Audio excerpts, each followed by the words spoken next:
Hi, my name is Thabo Mhlala from the Teacher newspaper. Welcome to another episode of Teacher Time, where we'll be talking about the subject of HIV and AIDS at schools. We'll be talking to an expert on this subject, John Domisi, who is also a regular contributor in our column called Positive Perspective. John will be talking to learners here at Sacred Heart at Assembly, where she'll be advising them on how they can get involved in this subject. Come, let's go and see how John does it. Good morning. What we're going to do this morning is demonstrate to you that 4 learners can put across a very powerful message in under 10 minutes on HIV and AIDS. Now, you may say, HIV again? Well, we can't, in fact, turn a blind eye to HIV. You know what happened when we turned a blind eye to the electricity supply? The country collapsed. Now, this has got to happen on an ongoing basis. It would be wonderful if every week a small group of learners had something ready for a 5 or 10 minute slot at assembly time. Now, it's easier than you think, and I've seen it happen. You can do a little playlet. You can do a balloon debate. You can have a particular topic like stigma. You can do role play. There's so much creativity and talent in this group, in the school. I've seen that too, that you could take a wonderful lead. And hopefully, when other schools see this on TV, on Learning Channel, they too will follow this example. Now, another thing you can do is keep people updated, because we're tired of the ABC. We don't want to hear anything again about that. We know it all. But in the newspapers this week, did you pick up something about the Lazarus drug? Well, the Lazarus drug is, in fact, a drug that will pick you up and get you going again when you're close to death. And it's just the ARVs, and they have proven through surveys to be so effective. In fact, as effective as any drug, similar drug, throughout the developed world. I think young people need to realize that this really is a problem, and AIDS really does affect everybody. I mean, even if you're not infected, you are affected by AIDS, because a lot of people that I know have people in their families that are HIV positive, and you see how much they struggle, but young people still tend to do things that jeopardize their futures. We are here to talk about a global pandemic, HIV/AIDS. It's time to wake up. We can no longer assume that our middle-class lifestyles will protect us from the reality that is HIV/AIDS. We cannot presume that our private school blazers make us immune to a global problem. It's time to wake up.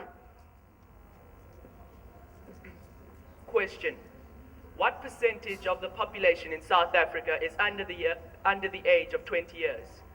15%, 20, 30? No. 42% of the population in South Africa is under 20 years of age. Our South African population has what is called a population youth bubble. What surprised me the most was to see how much people in our class, if I may put it like that, in the middle class, don't realize how much HIV/AIDS affects us. And I'm surprised because we get so much quality education, and we still are unaware of the dangers of unsafe sex and, all that stuff. The bad news. New infections among young people fuel the HIV epidemic. They're like the fire that keeps it going. New infections among sexually active teenagers account for about half of all new adult infections. More bad news is that teenagers belong to a high-risk group. The good news. Young people have the power to stop the tidal wave of HIV and AIDS. If there's even a fairly slight shift in teenage sexual behavior, it could trigger a sharp drop in the overall HIV infection rate. Teenagers tend to follow norms of behavior. At the moment, these norms lead to HIV. If teenagers shift those norms by exerting positive rather than negative peer pressure, they can bring down the AIDS infection rate in a big way. Why is this epidemic being driven by the youth? People aged 18 to 24 are the poorest age group in South Africa, poorer than pensioners and children. Many of these people live in informal settlements. A large number of these young people are poorly educated, and only 29% are likely to get a job. It is understandable that girls in this age group will thus exchange sex with an older man for basic needs such as food, clothes, and school fees.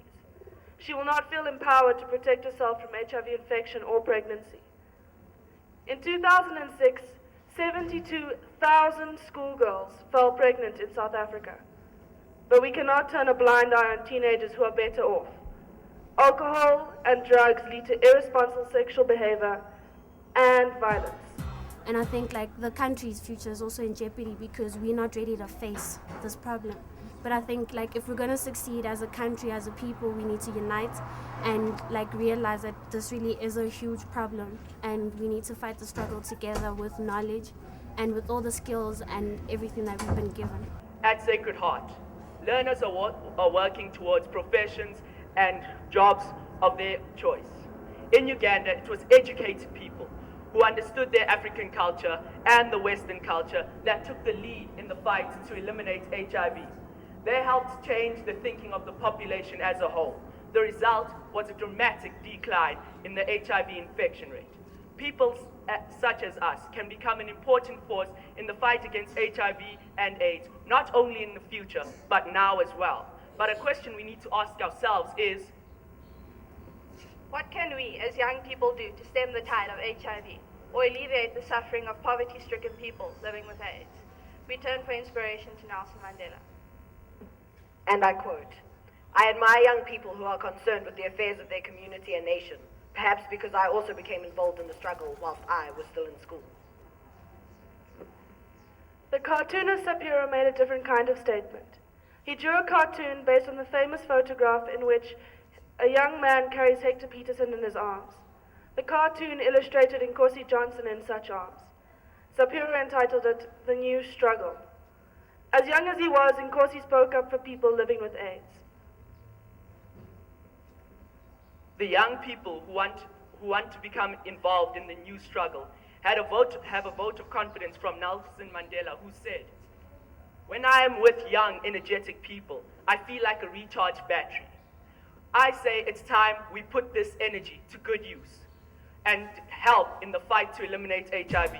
I think it's true what they were saying about teenagers and sex and us thinking about what we do over the weekends and stuff like that. And I mean, when you go out to a party or whatever, you just need to be wise about the decisions that you make, because those choices will have consequences in the end.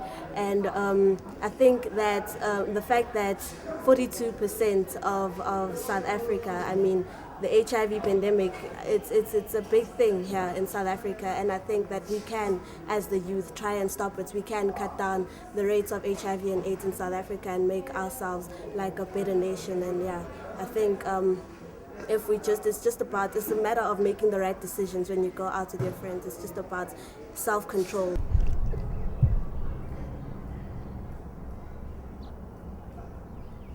That was very encouraging information coming from learners here at Sacred Heart College.